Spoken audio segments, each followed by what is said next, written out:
Exatamente. Né? Quando eu recebi aquele título que eles me deram lá, aquele título pomposo, que eu devo aos arquitetos e fico com vergonha para eles falarem aquilo. Nada, você ganhou medalha Lúcio Costa. Só tem 2 arquitetos que ganharam essa medalha. Eu recebi um título assim meio esquisito. Não, tem nada maravilhoso, é gratidão, aquela coisa toda, mas assim, lá no fundo a gente avalia a capacidade da gente, ver aquelas coisas, né? Esse dia eu liguei a televisão, eu não sou, o computador, eu não sou muito não, eu sou ruim de computador, vamos falar assim, eu sou ruim. Aí apareceu um negócio lá que eu não sei como que chegou naquilo, eu sei que diz, olha, de 5 em 5 anos, todos os assuntos que foram tratados pelos cientistas já estarão ultrapassados. Prepare-se, está entendendo? Nós nunca mudamos a capital de Minas. O que aconteceu foi o seguinte, fizeram 165 casos aqui, falaram com os moradores daquela casa que trabalhavam em determinadas atividades, que iam ser as atividades mais urgentes aqui, e disseram assim, ó, prepara o material de vocês aí que a carroça vem buscar para levar para o trem. Naquele tempo tinha trem em Ouro Preto lá. Para vocês mudarem para Belo Horizonte. Agora você faz ideia. Foi um holocausto, minha filha. Foi um holocausto. Olha bem o que fizeram.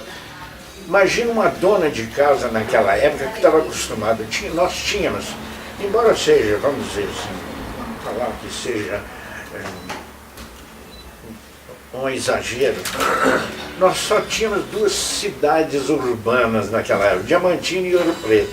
Então uma senhora, uma dona de casa lá de Ouro Preto, esposa de um funcionário público, o que vivia?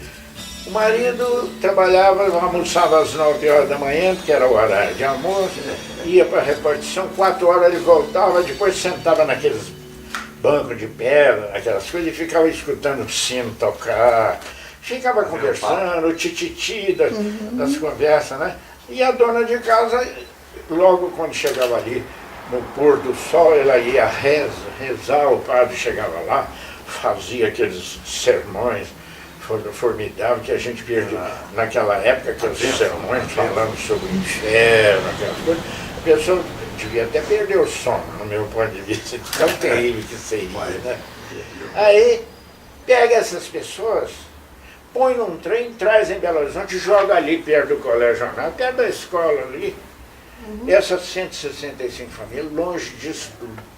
Muita gente fala assim, não, mas e o Colégio Arnaldo? Eu falei, o Colégio Arnaldo. O Colégio Arnaldo, a capital mudou para cá em 1896, o Colégio Arnaldo foi inaugurado em 1916. 20 anos, essa mulher já tinha morrido. Ela ficou lá no meio, naquele isolamento, não tinha sino, não tinha coisa. Você já fez ideia, um holocausto, né? Essa é a mudança da capital que nós temos. E nós tínhamos uma ferrovia que chegava no Nordeste e trazia os nordestinos para as montanhas de Belo Horizonte, né? Os que iam para São Paulo dava conta de chegar lá. Aí fecharam, acabaram com a ferrovia. Bom, naquela época, para te dizer a verdade, dei uma entrevista, que a Dorinha tem até um pedaço da entrevista lá, dizendo assim, em 1960, para salvar Belo Horizonte é preciso deter seu crescimento. Por isso que eu falei, graças a Deus está diminuindo. E comecei a examinar o que estava acontecendo. É porque chegava o trem à noite, 9 horas da noite, chegava um trem de Montes Claros aí, enchia a praça da estação, por isso parecia um comício lá, tanto nordestino, aquelas coisas todas.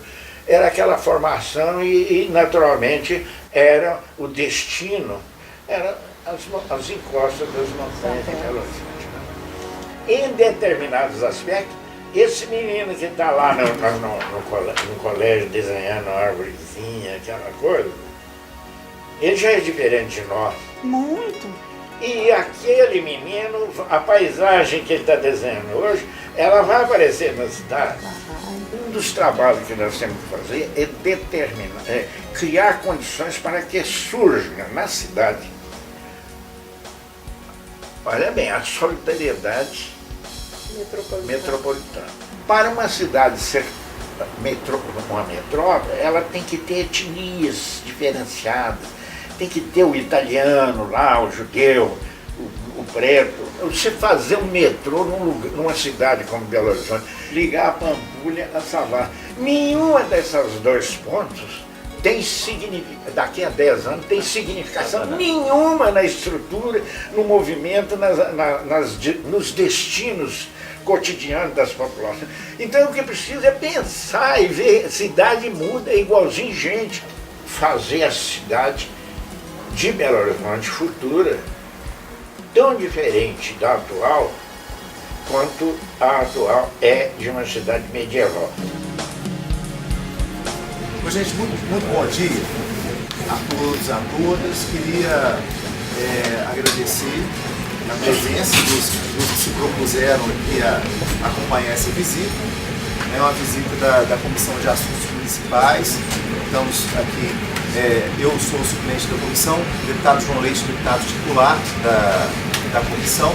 E essa visita ela foi solicitada a partir de audiência pública que foi realizada na Assembleia Legislativa, onde o IAB apresentou a alternativa Anel da Serra, que é essa que vai ser rapidamente apresentada aqui. Nós vamos ter a oportunidade de visitar um trecho.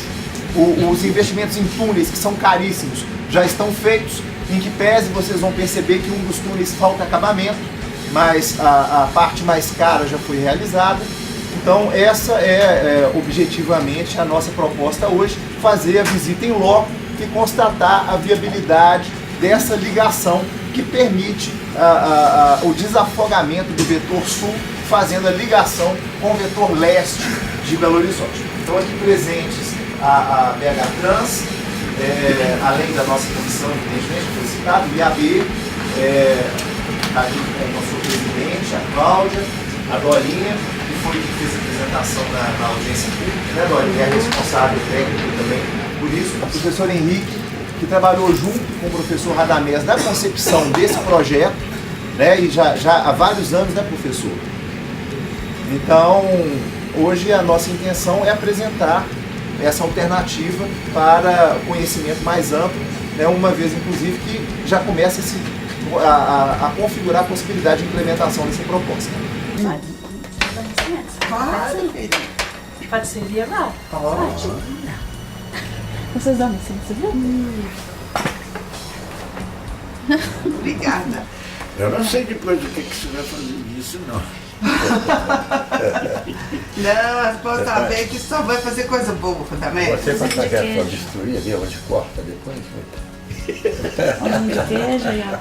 Pode pôr. Além que saiu Comida mineira. Só gosta de açúcar ou adoçante? Chegaram a Belo Horizonte e começaram o trabalho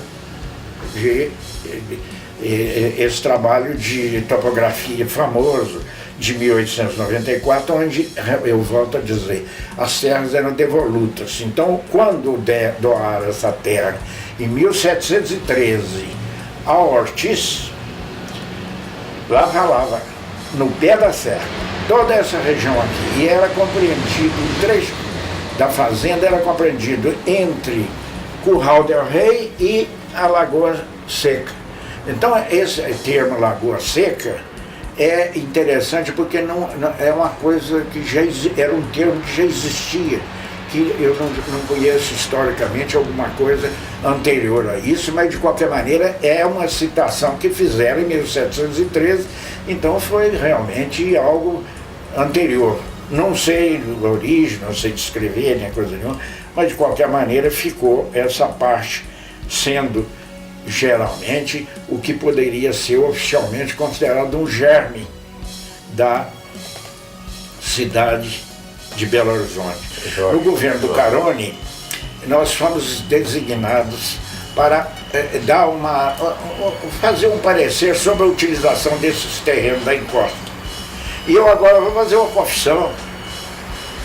Na minha ingenuidade, eu achei que se nós proibíssemos loteamentos na Serra do Curral, na encosta da serra, nós estaríamos salvando a vegetação que ainda existia lá Porque naquela época ainda não havia essa incidência anual como hoje.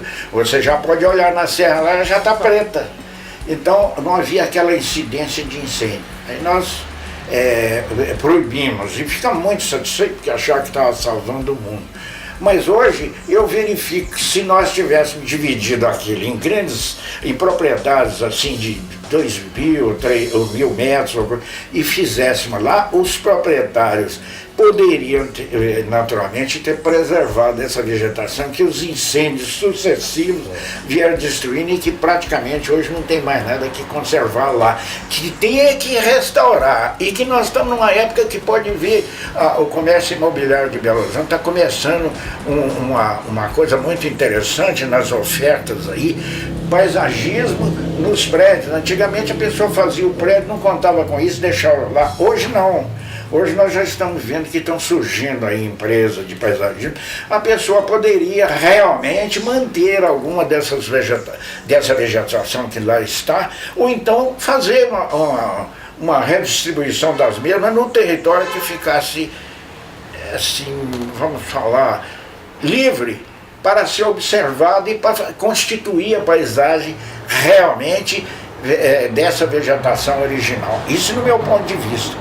E aí sim, nós teríamos lá distribuído uma série de prédios onde, naturalmente, diz que o Papa vem agora em 2013 em Belo Horizonte. Então ele iria repetir aquilo que o Papa falou aí, Belo Horizonte, Horizonte Belo, quando ele foi lá na Praça do Papa, né? Na atual Praça do Papa, ele falou isso. Aí sim, não haveria visão, haveria perspectivas extraordinárias para serem observadas entre os prédios, com as vegetações, alguma delas recuperadas. Esses paisagistas que são aí, naturalmente, poderão ver nessa vegetação alguma propriedade física de combinar, fazer combinações de volumes, de cores ou de qualquer coisa e constituir realmente uma paisagem. Mas aí seria a paisagem que o homem reconstruiu e nós entregaríamos às gerações futuras a paisagem que realmente nós destruímos. Nós teríamos pelo menos teríamos oportunidade de pagar essa dívida, que é muito mais interessante do que ficar fazendo aí, fazendo pontezinha para os bichos passar de baixo. Vai ter domador de tatu, domador de cobra, de macaco ou qualquer coisa, porque eu não estou entendendo como é que ele passa lá de baixo, aquela coisa. Eu estou achando muito estranho. Estou achando muito estranho esse negócio. Deve ter sinalização para os bichos, deve ter sinalização para eles passarem. Tem sinalização, tudo, vai ter, não tenha dúvida não. Olha, gente, então eu vi um projeto em que o cara projetou o que ele chama de corredores para o bicho passar. Falei, mas é para morrer mais fácil ali. Naturalmente, ele deve conhecer os bichos melhor do que eu. Eu acho que Belo Horizonte, nós hoje estamos aqui na região metropolitana com mais de 4 milhões de habitantes. Isso é mais ou menos a população da Noruega. A Noruega tem 22 aeroportos, com essa mesma população que nós temos aqui na região. Então nós estamos aqui com um aeroporto de Confins, que é da maior importância, nós lutamos muito por ele na época, né, da sua implantação, que houve uma resistência muito grande na época, e nós lutamos muito na escola de arquitetura, na mídia, através para conseguir a implantação do aeroporto naquela região. Eu e o professor Radamés, na época eu era diretor da escola, e o professor era o nosso urbanista, e nós lutamos na mídia para aquela implantação do aeroporto naquela região. Belo Horizonte decide fazer mais 2 ou 3 aeroportos, do tamanho e da coisa do aeroporto de Confins.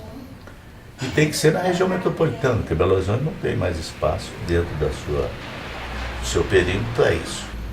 Então nós temos aqui para Nova Lima esse projeto do aeroporto ali na Codornas, tem aeroporto Esmeralda, aeroporto Betim, que são aeroportos que têm que ser implantados, porque nós estamos numa era que a aeronáutica, a aviação é que vai ser de uma importância espetacular. Hoje na Alemanha eles estão construindo 50 Zeppelin para transporte de carga, porque você não consegue mais transportar pelas rodovias uma grande peça para uma usina hidrelétrica, uma grande coisa, você não tem. Eles estão construindo Zeppelins para poder fazer esse tipo de transporte. É um negócio muito interessante. Isso, na hora de começar a aparecer Zeppelins carregando tratores gigantescos e peças imensas, vai ser uma surpresa para nós e nós não vamos ter onde pousá-los, sabe? Onde colocá-los e onde coisa, porque nós não vamos ter aeroporto para isso. Quando você vai trabalhar numa região tumultuada como São Paulo, onde tem milhões de proprietários em torno da região metropolitana de São Paulo, é muito difícil de você convencê-los. E aqui não.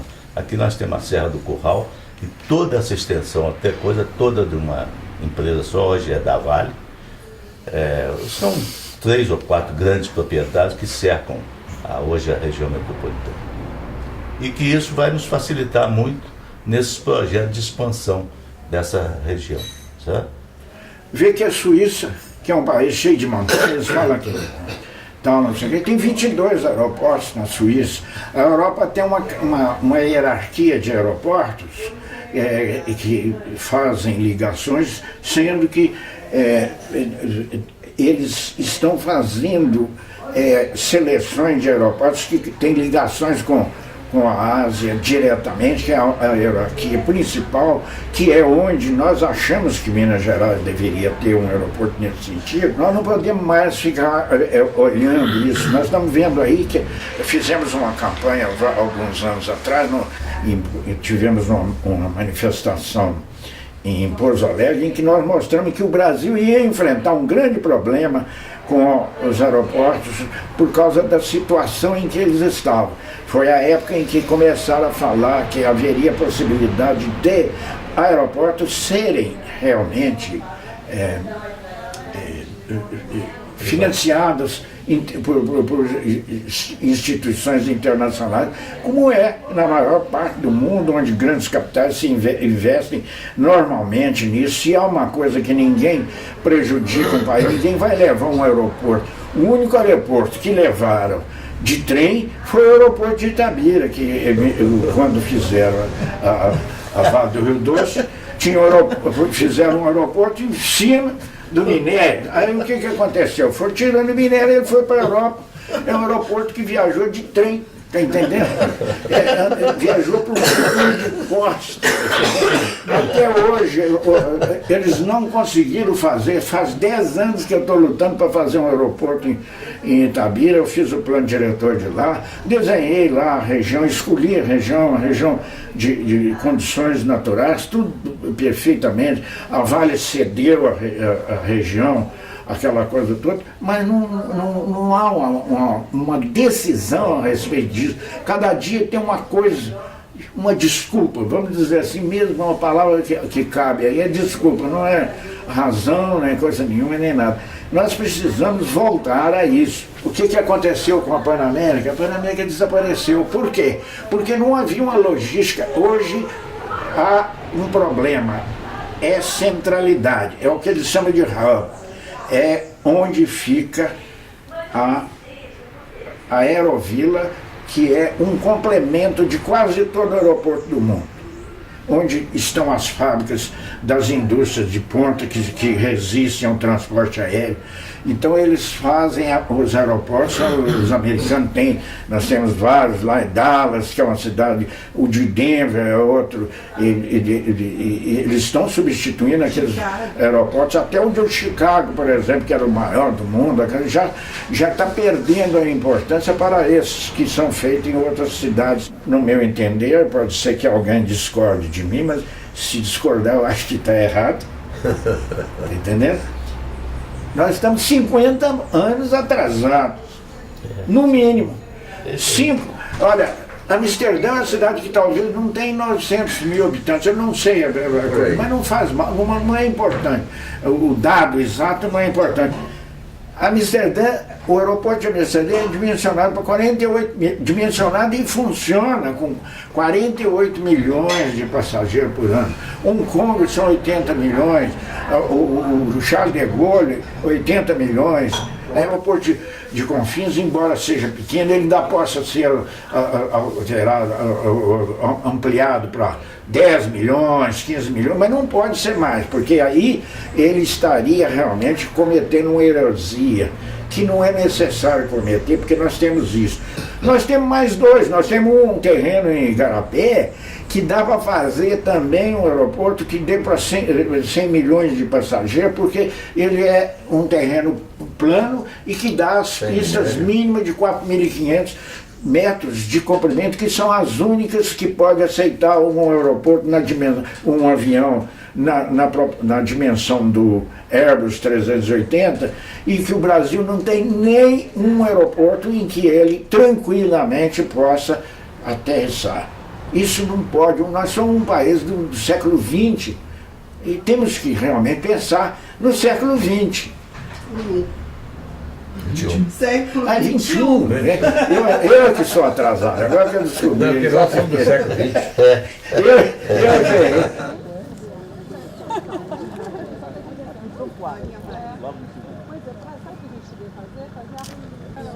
Estamos constatando em loco a viabilidade da criação de uma alternativa de trânsito para o escoamento do vetor sul, que hoje se encontra saturado, através do chamado Anel Leste, passando pela região de trás da Serra do Curral e chegando à Via Borba Gato, que é a continuação da Avenida dos Andradas. Deputado, de quem é esse projeto? Ou vocês aqui propuseram? Ele foi desenvolvido pela essa equipe da UFMG? Como é que começou essa sementinha e agora que pé que está? O professor Radamés e o professor Henrique, que está aqui presente nessa visita técnica, eles elaboraram esse projeto já há vários anos. Ele não foi implementado e está sendo resgatado agora. O IAB apresentou na Assembleia, numa audiência pública, e o governo de Minas e a Prefeitura de Belo Horizonte estão fazendo análises do que eles estão chamando de Anel Leste, que cria essa alternativa, que acaba fazendo inclusive o fechamento do anel rodoviário, saindo da 040 ou 356, passando pela Avenida dos Andradas e chegando à BR-381. A tendência é que a gente encare esse projeto ou ainda é só uma possibilidade? Olha, é uma proposta ousada, ela parte das novas políticas metropolitanas. Até então se discutia apenas política municipal, por isso que não se viabilizou um projeto como esse. Aqui nós estamos falando de 3 municípios, Belo Horizonte, Nova Lima, Sabará, mas os problemas são comuns, então é importante que as soluções também sejam comuns. Aqui então passaria o quê? Vocês pensam mais na possibilidade aérea, na possibilidade de metrô tradicional? A proposta que é elaborada pelos professores da UFMG é passar via ferroviária, aproveitar os túneis já existentes, fazendo uma ligação ferroviária, seja através de metrô, seja através de aeromóvel, que é uma tecnologia nacional e ambientalmente adequada. Então essa é uma possibilidade, faria inclusive a conexão com o metrô. A ideia é aproveitar um recurso público de grande monta. Isso aqui é dinheiro federal que já foi investido há muitos anos e que está abandonado há décadas. O que foi deixado de lado por muito tempo, hoje pode ser parte da solução para um problema grave, que é o problema da mobilidade urbana, do vetor sul da nossa região metropolitana. Então, a possibilidade de aproveitamento de parte do projeto da Ferrovia do Aço para desafogar a região centro-sul de Belo Horizonte é uma realidade. Os custos são viáveis na medida em que os túneis já são existentes, então boa parte do custo para a abertura dessa via já foi feito no passado. É uma maneira de racionalizar um dinheiro público já investido e é uma maneira de viabilizar uma mobilidade urbana que hoje está muito prejudicada. Então estamos aproveitando aproveitando os projetos já elaborados pelos professores da Faculdade de Arquitetura, professor Radamés, professor Henrique, que está aqui presente, vamos anexar nas conclusões dessa visita técnica e encaminhar para o governo do Estado em busca de apoio para essa solução, que é uma questão metropolitana. Envolve o município de Belo Horizonte, o município de Sabará, o município de Nova Lima, e somente, como os problemas são comuns, somente da ação conjunta nós conseguiremos chegar a bons resultados para todos. Bom, mas voltando, então Belo Horizonte, nós estamos com esse projeto do Anel da Serra, que é um projeto muito polêmico a nível dos ecologistas, quer dizer, daqueles que são que tem 2 orquídeas em casa e mais um passarinho, não sei mais o quê, e que eles não pensam na região metropolitana, eles pensam em si próprio. É elite. Então, como esse anel é um anel que ele passa na frente de 54 casas dos mais poderosos da cidade, então ele é sempre inviável, porque você não tem condição de conseguir transformar uma avenida de 50 metros que nós temos ali no Anel da Serra, ali de frente do Hilton Rocha, servindo uma casa só do outro lado da rua, com 50 metros de coisa, podia ter uma rua só de 6 metros para ele ir para a casa dele, né? Então isso aí é um absurdo, quer dizer, uma incoerência com a cidade, quer dizer, você ter uma avenida aquela ociosa e não poder ligando nada a nada, e podendo se ligar, resolver um problema importantíssimo do Belvedere, que está hoje muito prejudicado, e prejudicado mais ainda pelo Vale do Sereno, ali de Nova Lima, que o Belvedere já está quase praticamente todo construído, entendeu? E hoje o que está acontecendo é em Nova Lima, e que vai prejudicar ainda mais, porque vai continuar esse processo. E a cidade é assim mesmo, ela é dinâmica, ela não vai conseguir, nós não vamos conseguir parar com isso. E a nossa proposta era justamente a gente conseguir passar para o lado de lá da Serra, para fazer um desenvolvimento urbano naquela região de Nova Lima, com esse pensamento metropolitano. E isso nós íamos salvar esses milionários aqui do Mangabeiras, uma vez que a Avenida Agulhas Negras, ela nada mais é do que a Afonso Pena no futuro. Aquilo vai ser tudo verticalizado. Não tem jeito de não ser. Entendeu? A longo prazo. Nós vamos adiar isso se a gente conseguir passar por lá de lá. Se a gente passar por lá de lá, nós podemos fazer lá uma nova Barra da Tijuca aqui nessa região. Quer dizer, os empreendedores vão desenvolver ali uns projetos urbanos de habitação de alta renda. E salvar esse bairro do Mangabeira como eles pretendem, né? Que eles têm essa coisa. Mas a Agulhas Negras, ela está fadada, porque vai acontecer com ela o que aconteceu com a Cidade Jardim. A Cidade Jardim hoje tem um abaixo-assinado de todos os moradores da Cidade Jardim pedindo para poder verticalizar. E houve a mesma coisa em 1990 e pouco, quando foi aprovado, em 76, quando foi aprovado a Lei de Uso e Ocupação do Solo de Belo Horizonte, cada mês lembra disso, nós fomos para a Câmara dos Vereadores defender a lei, lembra de coisa? E existia lá duas áreas que eram intocáveis, que era a Cidade Jardim e a Pampulha. O pedido de todos os moradores que ali não podia verticalizar, não podia coisa, que ali seria um crime mexer com a Cidade Jardim. E nós defendemos isso tudo naquela época. Hoje, os próprios moradores estão pedindo para verticalizar, por quê? Porque a casa vale a metade do preço do terreno. Então ele mora numa casa, mas o terreno vale o dobro. Paga um imposto muito alto e tudo em torno já está verticalizado, está numa ilha de coisa. Então eles estão transformando as casas em comércio, em buffet, outro não sei o que, comércio não sei o que, e estão pedindo isso. Aqui na Agulha Negra vai acontecer a mesma coisa. Então isso vai acontecer. Então esse Anel da Serra é um projeto onde você integra um sistema viário de uma avenida, né? Uma avenida para você ligar lá na Mendissá, você sai do Belvedere, passa pelo Mangabeiras, passa pelo Parque das Mangabeiras e desce e sai lá na Avenida Mendissá. Isso aí você vai ligar a região leste, que é uma região que para poder vir no Belvedere, ela tem que ir lá no centro da cidade, pegar todo o trânsito, tanto de coisa para poder subir, que faz isso aí você vai eliminar um problema espetacular, assim, um problema. Agora transformar em parque essa área restante da serra, né? É. Só os moradores da Mangabeira conseguiram aprovar isso, assim, Eu daqui. para evitar qualquer obra aí.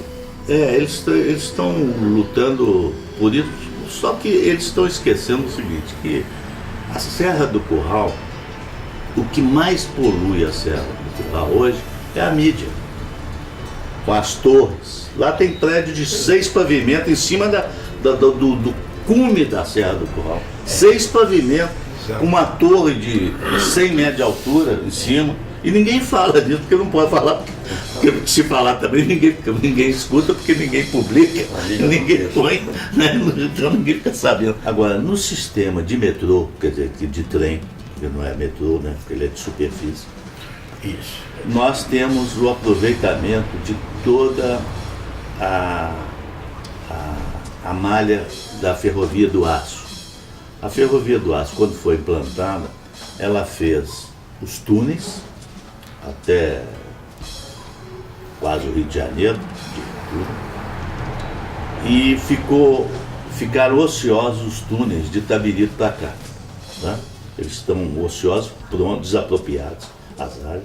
Os túneis feitos, e tem um que é o principal deles, que é o do Taquaril, um túnel mais de 1,5 km de extensão, e que ele já está pronto, já tem os viadutos com seus pilares prontos, entendeu? Que é só terminar a implantação, e que com esse sistema você consegue levar o metrô ao Belvedere.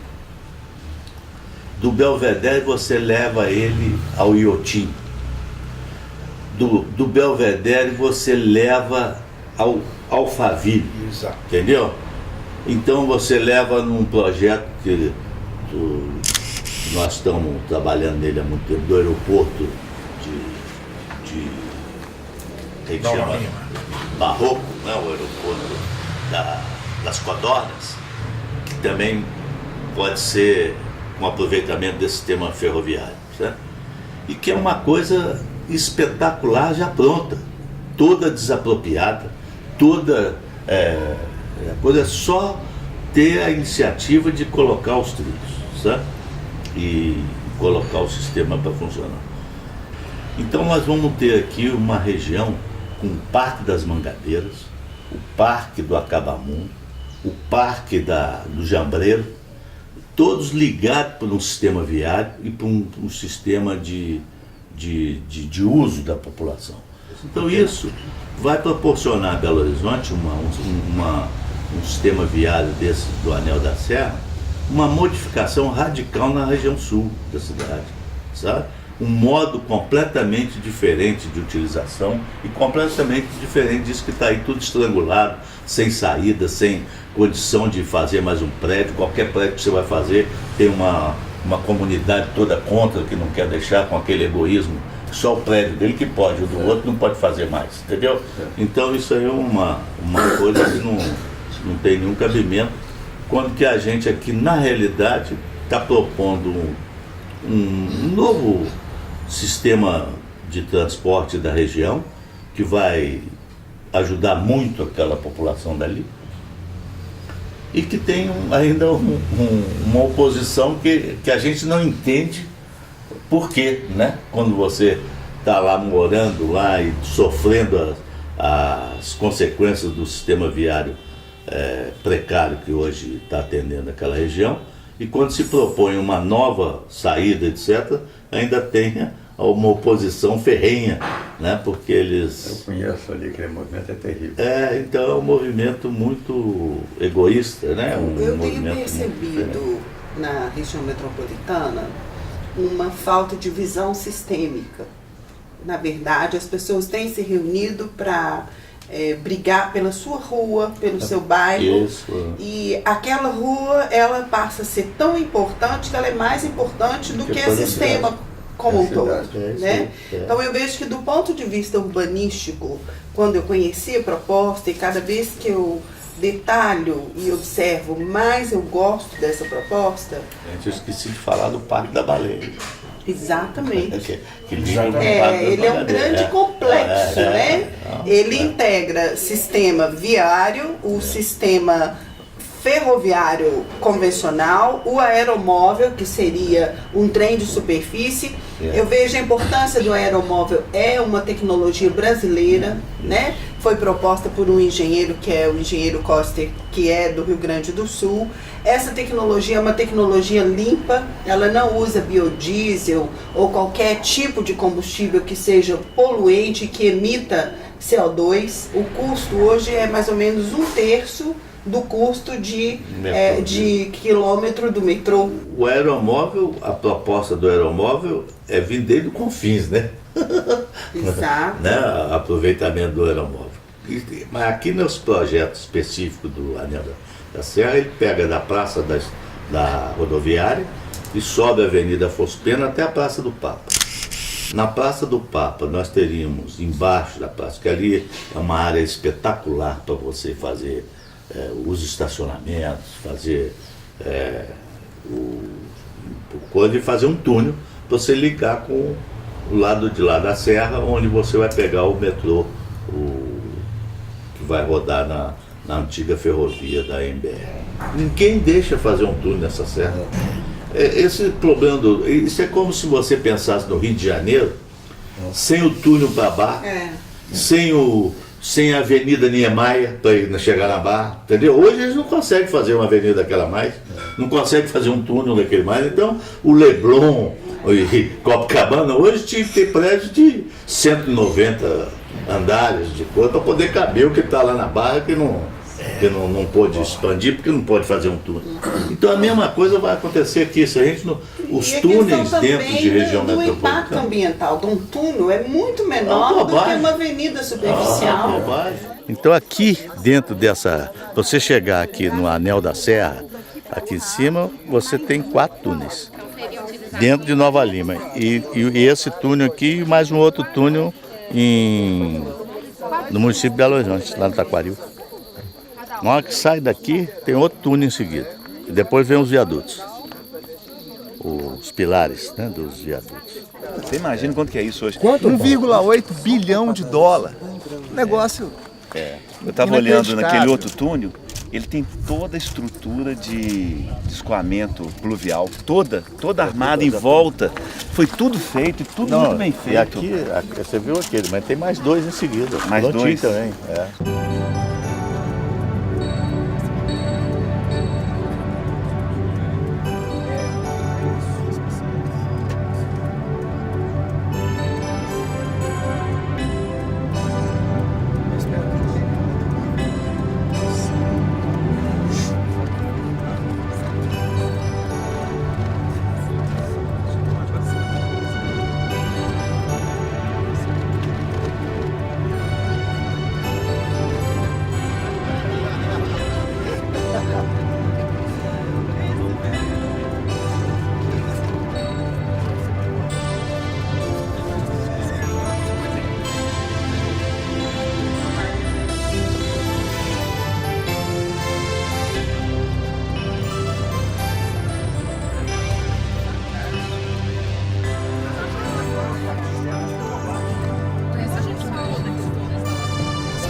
Aqui a gente liga na rede, lá no metrô já existente. Encontra com ele ali, logo ali na frente. E eu estou explicando que esse nível que está aí, que está 831 metros, o primeiro degrau da Prefeitura de Belo Horizonte é 855.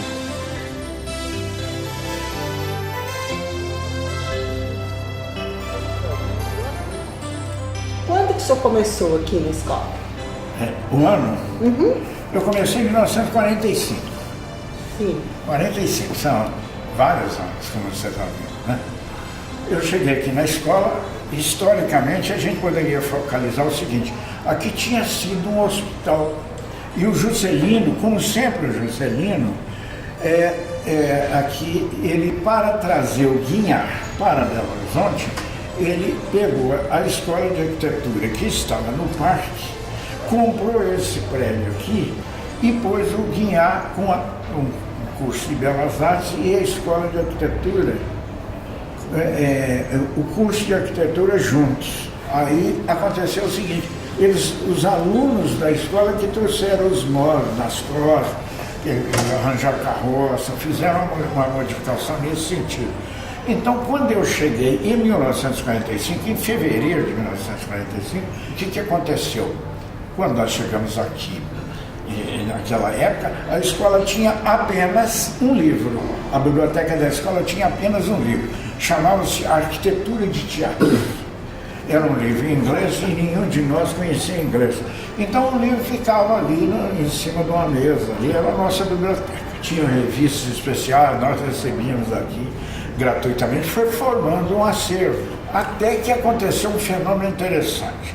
Eu gosto de citar esse fenômeno porque ele é uma coisa que eu não consegui dar presença a ele. Mas, de certa maneira, ele que me fez aproximar do urbanismo, por aquele conceito. Um daqueles livros mais velhos, doado por professores de arquitetura lá do Rio, ou qualquer coisa, um livro bastante velho, que depois eu nunca mais consegui consultá-lo e encontrá-lo na biblioteca. Ele está aí, mas eu não tenho.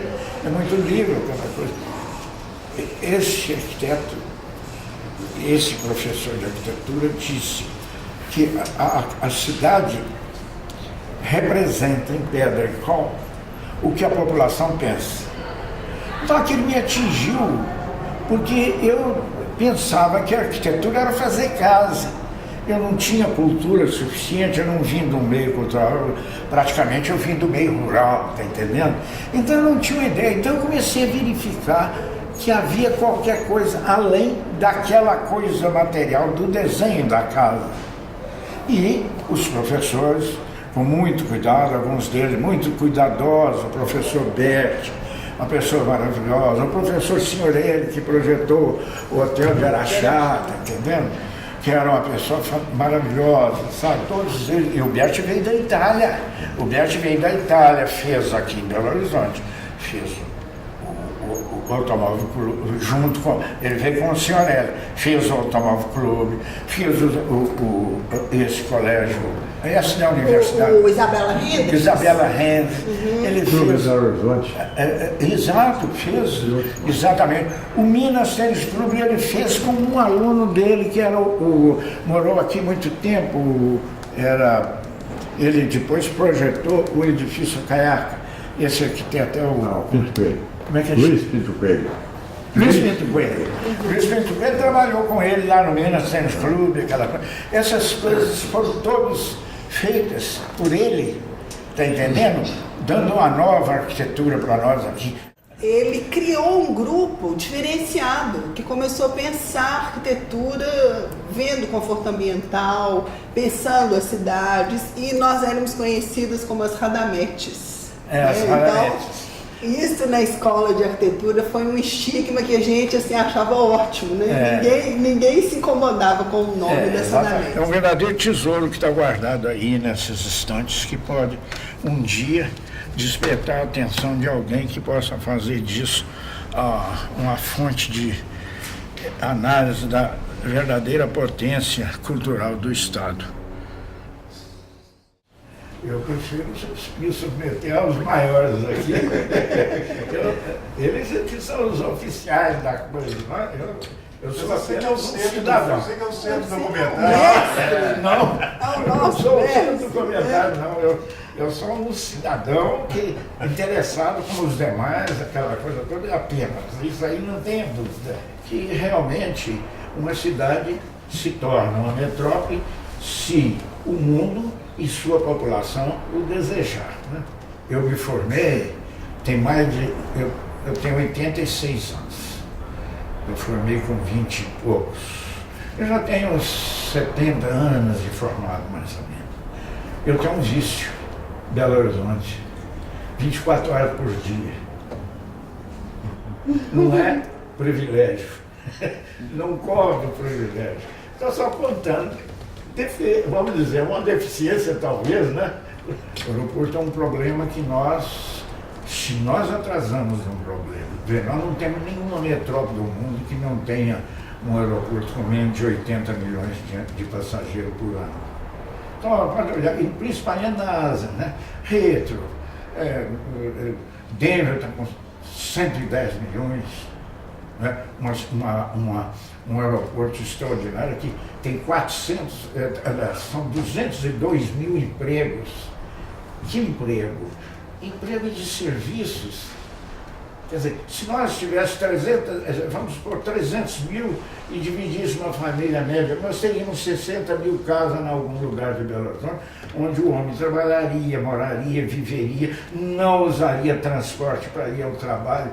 Eu acho a coisa mais importante para mim é o aeroporto. Talvez nós não tenhamos nenhum fator que possa ajudar tanto aquele cumprimento do artigo 183 da Constituição, que diz que a cidade deve cumprir uma função social. Eu queria pegar um ponto, essa questão que o Roberto levantou, com a nossa complacência com o setor mineral. Eu acho que realmente isso, inclusive, se revela no nosso planejamento urbano, que parte do pressuposto que as áreas mineradas são áreas mineradas. Ou seja, é um buraco no plano, porque e daí? Né? Essa é o que significa isso? Né? Eu estou dizendo isso porque eu acho que falta, a gente às vezes coloca muito, delega às mineradoras a iniciativa com relação à ocupação pós-mineração. Eu acho que a gente devia inverter isso e trabalhar muito em termos de políticas públicas, do que a gente espera da contribuição daquelas áreas, mesmo permitulada, mas principalmente após isso. O que é que a gente vai formular em termos de política para trabalhar com isso? Eu acho que esse é o ponto que a gente tem que desenvolver hoje. Né? A gente está tentando incentivar isso, um outro ponto que o Roberto também colocou, incentivar muito essa discussão aqui na escola. Essa tradição que o professor Radamés criou aqui na escola, de estar sempre ligado criticamente aos problemas da cidade, fazendo proposições, ela existiu muito na época dele como professor, mas em muitos momentos ela não aconteceu de fato. Esse resgate da escola de arquitetura participar criticamente da evolução da cidade. Então eu acho que hoje que a gente tem uma pós-graduação mais forte, eu acho que a gente tem que discutir essas coisas. Então nós estamos tentando ver se a gente consegue incentivar aqui na escola uma linha de pesquisa, uma área de discussão voltada para a questão da mineração. Se a escola de arquitetura da UFMG não se preocupar com o uso arquitetônico e urbanístico das áreas mineradas, quem é que vai se preocupar? É que o Estado vai se preocupar. Nós somos a maior província mineral do mundo. Ainda estamos com algumas coisas que eu não gostaria de acontecer. O governo financiar minerodutos. Eu acho que era preciso nós discutir, não é criticar, mas discutirmos isso, até qual é a proporção disso que nós deveríamos utilizar. Eu prefiro uma ferrovia. O que é muito interessante, né? Quando você pega determinadas decisões que são tomadas que não tem nenhum significado expressivo na composição de custos, na estrutura de lucros da empresa, né? Mas que tem um impacto brutal na população. É uma cachoeira que você bloqueia, é um caminho que foi... Entendeu? Então tem uma articulação aí de sensibilidade, né? que as mineradoras, a MBR, com muitas pauladas e a muito custo, aprendeu a fazer esse tipo de negociação. Né? Tanto que ela hoje tem uma imagem relativamente bondosa por aqui na região. Né? A Vale, que herdou, comprou as coisas dela, tem uma imagem muito mais dura, de uma certa forma. Então, isso aí só vai ser conseguido, a meu ver, de fato, com uma postura diferente do Estado e com uma ativação, né, política mesmo da sociedade civil. Eu tenho 86 anos. Está muito bem, graças a Deus. 86 anos, então estou aí mentindo, falando, e discutindo, e brigando, e aquela coisa. Aí você fala, pra quê? Não sei. Se você for puxar o Niemeyer, que muitos dizem que você parece muito com ele está no 103, então você tem muitos anos ainda pela frente. Pois é, mas então, exatamente, você tem razão. Então, nós estamos dando aí um trailerzinho de coisas que nós poderemos discutir, cada uma delas especificamente. E com a gratidão de que a pessoa, não concordando, diga, porque às vezes ele pode ter razão. Esta área é de um único proprietário. Chama-se Companhia Vale do Rio Doce. Não tem uma grama sequer de minério. E mais, a Vale do Rio Doce tem interesse em fazer alguns projetos de aproveitamento de minério e, naturalmente, ela vai fazer um projeto para Minas Gerais. Nesse projeto, nós queremos ver se essa área que não tem minério fique para o benefício dos mineiros. E aqui então, por exemplo, isso aqui é de 1993. Olha quais são as capacidades dos aeroportos daquela época. Aqui, por exemplo, Londres, 59 milhões, 37 milhões de litro e mais o Gatwick, são dois, tá entendendo? Com 20 milhões, são 70 milhões. Se somar isso aqui, dá mais de 300 milhões de capacidade de movimentação. Isso de 1993. Né? Então, a minha pergunta é a seguinte: dá para nós lutarmos para que Belo Horizonte não se limite a um aeroporto de 20 milhões de passageiros, que é o que querem fazer em Confins? Qual a sua opinião? Nós gostaríamos de ouvir a sua opinião, porque nós estamos mostrando alguns elementos aí que são muito importantes. Eu sou professor universitário, então eu brinco dizendo assim, eu vivo à margem da indigência. Aposentado. Compreendeu? Então eu devia, por vingança, não está mexendo com isso não, né? Ah, mas o senhor está por compromisso. Mas nós não ligamos com isso, não ficamos borrados do governo nem nada, nós estamos aí, nós somos humanos, sei lá o que é. Só sei dizer que nós estamos fazendo isso agora. Eu acho que nós estamos no caminho certo, entendeu?